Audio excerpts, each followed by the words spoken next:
Olá, o Roteiro Espiritualista tem o prazer de receber hoje a doutora Marlene Nobre. Ela é a presidente da Associação Médica Espírita do Brasil e Internacional. É autora do livro A Obsessão e Suas Máscaras. É sobre este assunto que nós vamos conversar com ela. Ela realizou um amplo estudo do assunto através das obras enviadas pelo Espírito André Luiz e psicografadas por Chico Xavier. Doutora Marlene, primeiro a gente gostaria de saber e que a senhora explicasse para nós o que é a obsessão e como ela se processa. Primeiramente, é um prazer, Ana, estar aqui e dizer que a obsessão é um dos maiores flagelos da humanidade. Praticamente, ela é desconhecida da maioria da população terrestre. E ela significa a ação persistente de um espírito sobre outro, de forma negativa. Existe obsessão entre espíritos de encarnado para desencarnado, de desencarnado para desencarnado? Como é que é? Primeiramente, nós temos de dizer que, pelo fato de estar encarnado, o espírito não perde a sua condição de maleabilidade. Não é integral, como se ele estivesse no mundo espiritual, mas ele atua como se fosse um espírito imortal, né, dentro de um corpo. Ele tem, portanto, uma certa flexibilidade de ação. Então, ele tem uma ação anímica importante. Quer dizer, o que seria uma ação anímica? Então, ele atua como espírito, embora num corpo físico. Então, o que nós queremos dizer é que a sua atuação não é somente aquela dos sentidos, né? De receber mensagens através dos sentidos e de transmiti-las também através dos próprios sentidos. Ele tem a capacidade de agir como um espírito imortal. Então, a sua pergunta é muito pertinente. Ele pode agir, receber uma ação nefasta de um espírito encarnado ou de um desencarnado, né? Então, é a chamada obsessão anímica quando ele está encarnado e a obsessão espirítica quando está desencarnado, o espírito que atua, né? Então nós temos a ação de um espírito encarnado sobre o outro encarnado, espírito encarnado sobre o desencarnado e de um desencarnado sobre o encarnado. Então, existem várias mãos, né, na direção, uma mão dupla, uma mão simples, enfim, existem várias condições da obsessão que precisam ser observadas.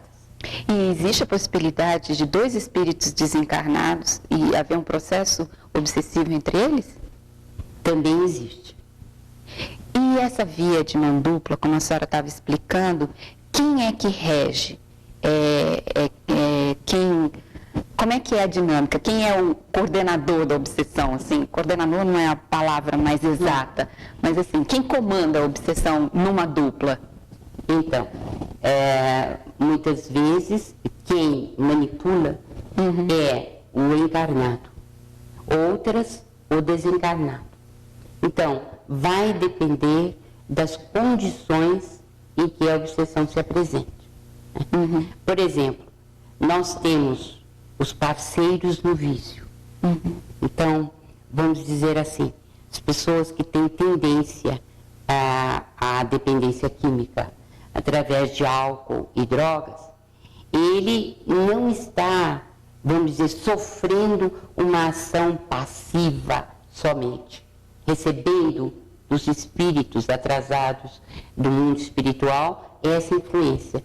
Mas eles também têm tendências negativas e formam muito mais parcerias, né, do que obsessões propriamente ditas. Então, por exemplo, espíritos que gostam de beber, né, que são alcoólatras, espíritos que estão ligados mais ao tóxico, eles se aproximam de pessoas que têm a mesma tendência. Então, nesse caso, nós chamamos de obsessão anímica, porque são parceiros no vício e não elementos que preponderam uns sobre os outros. Entendeu? Então nós temos, muitas vezes, é claro, que isso é uma gama muito grande de variação, porque você tem, pode ter espíritos obsessores do mundo, que estão no mundo espiritual e que obriguem ou que levem uma pessoa à dependência, e nesse caso nós teríamos a obsessão espirítica em maior grau, mas existe também a possibilidade de serem 50-50, quer dizer, 50% para cada lado, em que o encarnado tem tendência e ele encontra espíritos parceiros do outro lado da vida. Né? Existem, por exemplo, a obsessão anímica, que nós chamamos telepática, ou dominação telepática. Isto é fácil de entender. Muitas vezes a pessoa encarnada recebe uma influência negativa de outra encarnada à distância. André Luiz refere-se a um caso de um senhor que tem uma ligação fora do lar com uma senhora, e essa senhora exerce uma dominação telepática sobre o marido e sobre a própria dona do lar, a esposa dele. De modo que isso é muito mais comum que nós podemos imaginar.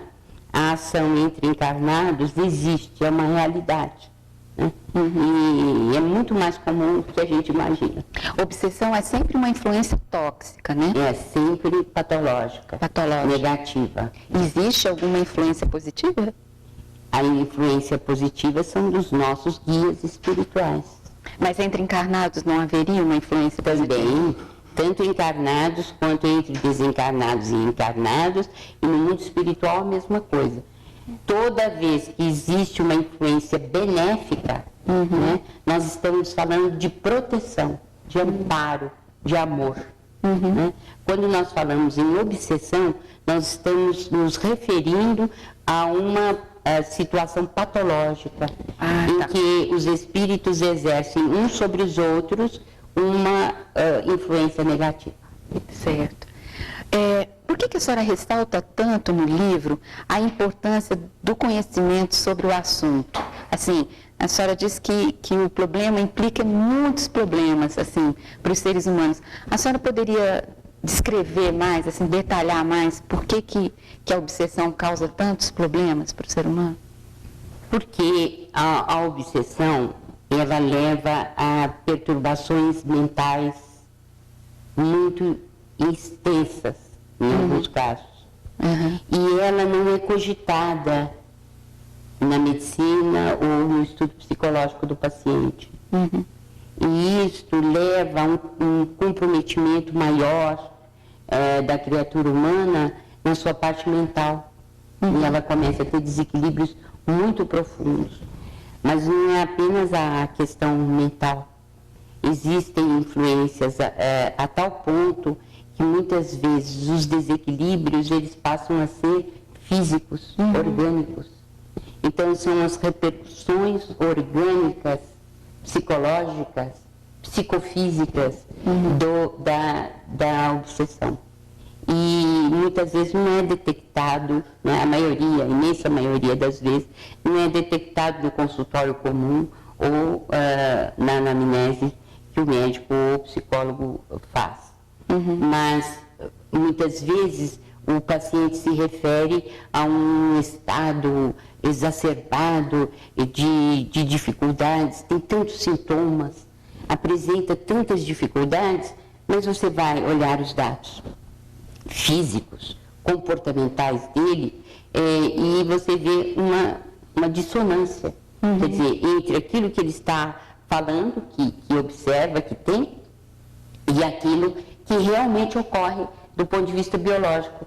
Né? Os dados clínicos são normais, mas ele refere-se a uma verdadeira turbulência mental, problemas variados. Ele tem tantos sintomas, apresenta tanta coisa, né?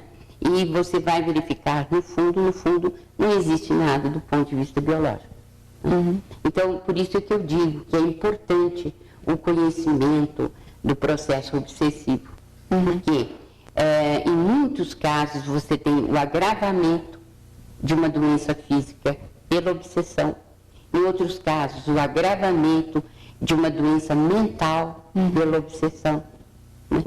E muitas vezes a obsessão no início é o único problema que a criatura humana tem. Então, e isso é preponderante. Né? Se ela conseguisse tratar ou verificar o que se passa, aquele estado mental negativo e destrutivo acaba sendo revertido. Mas se isso continuar por muitos anos, então já vai haver o comprometimento físico.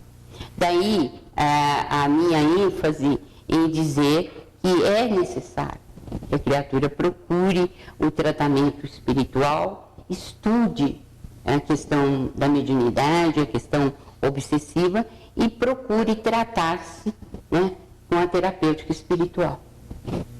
E qual é a participação do pensamento nos processos obsessivos? Pois é, Ana, eu digo no livro algo que aprendi com o André Luiz, aliás, aprendemos tudo com a coleção dele, mas ele diz no livro que o pensamento é para a obsessão o que o leito é para o rio. É tudo. É o continente, a contingência, é o canal. Se nós não aprendermos a pensar, nós não nos livraremos da obsessão. Nossa. Né? Porque os nossos pensamentos geram atos. E os nossos atos é que geram as companhias espirituais. E tudo aquilo que fazemos de negativo para os outros repercute mais tarde, nessa vida ou em outras, trazendo desequilíbrio mental e obsessivo. Nós não comentamos no início o processo de autoobsessão, né? Também existe esse processo obsessivo, né? Sem dúvida, porque nós emitimos constantemente pensamentos, desde que nascemos, né? Os nossos pensamentos, eles saem de nós, projetam-se para fora no meio ambiente e voltam invariavelmente para nós mesmos. Né? Então, nós produzimos aquilo que nós chamamos ideoplastias, ou moldes mentais. Esses moldes, eles percorrem o mundo e voltam para nós. E circulam na nossa aura, que é o circuito de forças, né, tecido com os nossos próprios pensamentos, que nós não vemos, mas é comum em todas as criaturas humanas. Então, esses moldes mentais, essas ideoplastias, elas circulam na aura, constantemente. E isto, com o tempo, leva a uma autoobsessão. Por quê? Dependendo das atitudes, se elas forem negativas, elas passam a perturbar o cosmo orgânico, o nosso próprio organismo físico. De que forma a senhora poderia dar um exemplo prático, assim, de um processo autoobsessivo? André Luiz conta um que fica simples de compreender. Está no livro Libertação. Um investigador de polícia, durante muitos anos, ele flagelou os presos da delegacia. E não havia motivo algum para isso, mas ele gostava de surrar os presos. E durante muitos anos ele fez isso. E essas atitudes passaram, com o tempo, a fazer parte dessas ideoplastias que circulavam na aura dele. E o fato é que ele não tinha motivo algum para fazer isso. Né? E esses indivíduos aos quais ele flagelava, eles passaram a emitir pensamentos de rancor e de ódio em relação a ele. Né? Então, aquelas ideoplastias ou aquelas ações dele que estavam circulando na sua aura, elas eram, vamos dizer assim, muito ampliadas pelo fato de suas ações negativas com os outros e pelo pensamento de ódio dos presos. E o fato que isso acabou trazendo uma demência no final da sua vida, uma perturbação mental muito séria, porque o cérebro passou a recolher esses pensamentos negativos que influíram na sua posição neuroquímica dos neurotransmissores. E é esta uma questão que a medicina vai ter que desenvolver no futuro. Saber até quando os nossos pensamentos e os dos outros influem negativamente na nossa vida e quais os processos, vamos dizer assim, do quimismo cerebral que se modifica a partir desses pensamentos deteriorados. E isto vai ser uma pesquisa muito importante que a medicina fará no futuro. O que se pode fazer, doutora Marlene, para se prevenir as obsessões? Que atitudes a gente pode tomar? Que medidas a gente pode fazer, adotar? Então, Ana, a questão básica é viver positivamente dentro da lei do amor.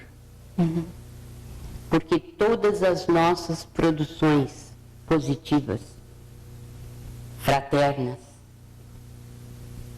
com sinceridade de alma, elas nos trazem muito bem-estar físico e espiritual. Todas as vezes que nós cultivamos a mágoa, o rancor, o ódio, a malquerença, enfim, os ressentimentos, a falta de perdão, os relacionamentos violentos, todas essas produções mentais negativas, elas repercutem de modo a formar parcerias negativas. Porque é da lei universal que todo ser humano viva em conjunto. Se nós abandonarmos alguém para que ele viva só, né, no ambiente terrestre, ele vai se perturbar e desequilibrar. E existem experiências que mostram isso. Então, porque o ser humano, ele foi criado por Deus para que ele tenha relacionamentos, para que ele evolua em conjunto. Ele tem naturalmente a tendência a formar parcerias. E isto é uma realidade com o processo de indução mental. Então, todo pensamento tem possibilidade de induzir outra pessoa. Eu tenho possibilidade, por exemplo, de passar toda a palavra, o gesto, a expressão para o outro. Energeticamente? Energeticamente. É uma questão que é produto do pensamento. É uma das propriedades do pensamento. Ele tem indução mental. Então, nós estamos frequentemente, e é esse ponto que eu quero chegar, influindo uns sobre os outros. Porque o ser humano foi criado assim, para que ele evolua em conjunto e ele possa desenvolver-se em conjunto. Né? Uns influindo sobre outros. E esse é o poder do pensamento, a indução mental. Qual a relação entre essa indução mental e a hipnose? Existe a possibilidade de um espírito hipnotizar um encarnado, por exemplo? Então, a atuação é exatamente essa. Quando eu falo em indução mental no livro, né, como uma das propriedades do pensamento, eu estou dizendo exatamente isso, que nós podemos influir sobre o outro e a prova cabal, básica disso daí é o hipnotismo. Né? E essa ação hipnótica pode ser exercida de encarnado para encarnado, de desencarnado para encarnado e vice-versa. Entendeu? Então, é uma propriedade humana, uma propriedade do espírito, em qualquer situação em que ele esteja. E permite, então, permite, então, o relacionamento mediúnico. Se você não tivesse um pensamento com qualidades de indução mental, você não poderia passar para o outro que você está pensando. E a mediunidade o que é? Exatamente a comunicação entre dois seres. Em planos diferentes. Ou no mesmo plano terrestre, mas entre espíritos, de forma a não ser por outros canais que não sejam os do sentido, através do pensamento. Por que a obsessão é possível? Exatamente por causa do problema mediúnico. Nós temos a capacidade de nos comunicarmos uns com os outros em espírito, quer estejamos encarnados ou desencarnados. Sem a relação dos sentidos. Sem a relação dos sentidos. E uma obsessão assim de muito tempo, ela pode ter cura? Assim, uma obsessão espiritualmente, eu posso me curar de uma obsessão? E dos efeitos físicos dessa obsessão longa, eu também posso me curar? Sem dúvida que pode. Vou dar um exemplo que fica mais fácil. No livro No Mundo Maior, André Luiz descreve um caso muito interessante e que nos traz bastante ensinamentos. Pedro, jovem, matou Camilo. E a polícia não conseguiu desvendar o crime. Pedro tomou posse de algum dinheiro que ele achava que era importante porque ele merecia aquele dinheiro que havia trabalhado com o Camilo, e ele demandou outras terras, uma megalópole, e triplicou, quadruplicou a fortuna dele de tanto trabalhar. Só que, logo depois que ele se instalou nessa metrópole, ele já começou a ser obsediado, perseguido pelo Camilo.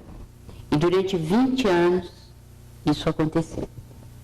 De modo que ele trabalhava como workaholic para fugir da questão da culpa. E, na verdade, com isso, ele deteriorou uma parte do cérebro dele. Por causa da culpa ou por causa do trabalho, do excesso de trabalho? Por causa da obsessão mesmo. E o excesso de trabalho já era uma desculpa frente ao problema da culpa. Né? Então, ele passou a ter uma questão grave do sistema nervoso, foi internado, e quando ele estava às vésperas de sofrer um processo grave de origem neurológica do sistema nervoso, ele teve a ação suspensa, ou aquilo foi suspenso, porque um espírito de altíssima hierarquia entrou e conseguiu fazer uma doutrinação ou convencer o espírito obsessor para que ele se retirasse. Né? E isto foi possível graças à interferência da esposa do Pedro. Eles tiveram 5 filhos e ela era um espírito admirável, né?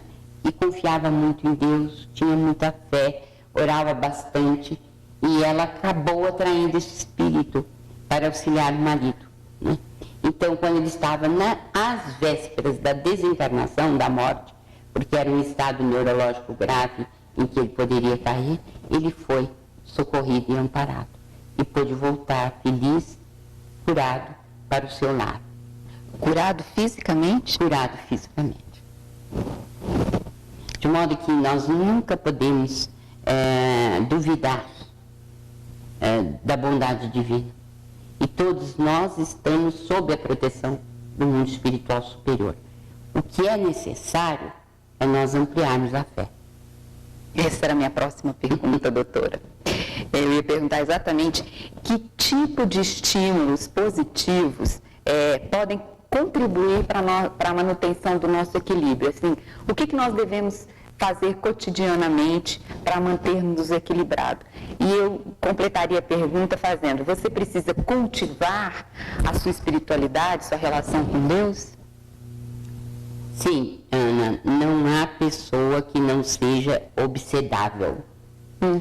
Todos nós temos uma parcela de obsessão, porque temos ligações negativas em virtude de não termos o controle do nosso pensamento e não estarmos vinculados às tarefas de amor.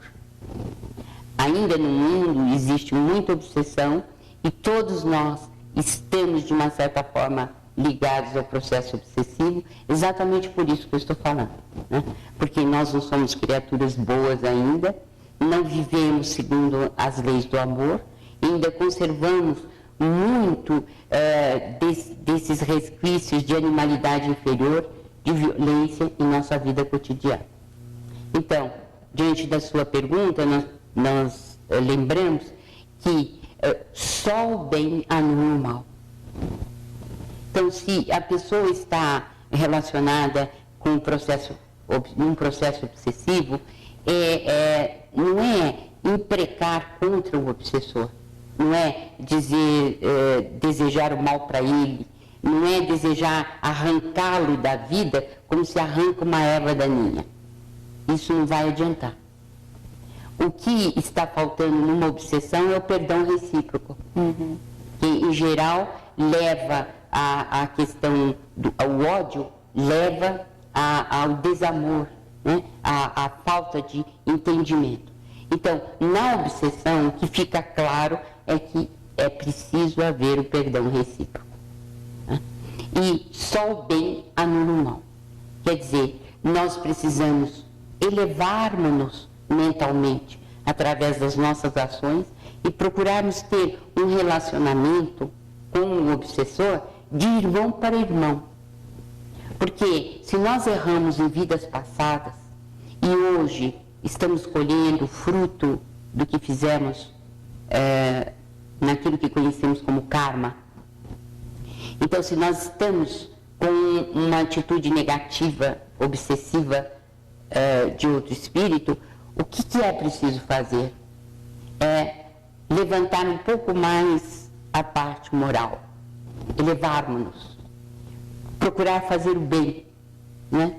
Porque todas as vezes que nós procuramos fazer o bem, nós subimos um monte de elevação espiritual, né? E arrastamos conosco aqueles que estão à nossa volta. Com o passar do tempo, o espírito obsessor vai perceber que ele também precisa dar um passo à frente, porque ele já não está conseguindo mais influenciar tão negativamente como no princípio o obsedado. Então é sempre uma tarefa de amor. É claro que o passe, a ajuda, a prece, a sessão de desobsessão, né? E todos os até os medicamentos, né? Todos os elementos que constituem a terapia espírita, terapêutica espírita, que é uma terapêutica complementar importante para qualquer doença, né? Então, não apenas realizar esse tipo de terapêutica normalmente na nossa vida, mas também procurar viver de forma positiva, cultivando os pensamentos de amor, de paz, de entendimento, de fraternidade. E isso tem que ser feito através da reforma íntima. Todos os dias, nós, como diz Santo Agostinho em Livro dos Espíritos, nós precisamos perguntar a nós mesmos o que nós fizemos, o que realizamos durante o dia, o que não devemos fazer mais no dia seguinte, o que devemos eliminar da nossa personalidade,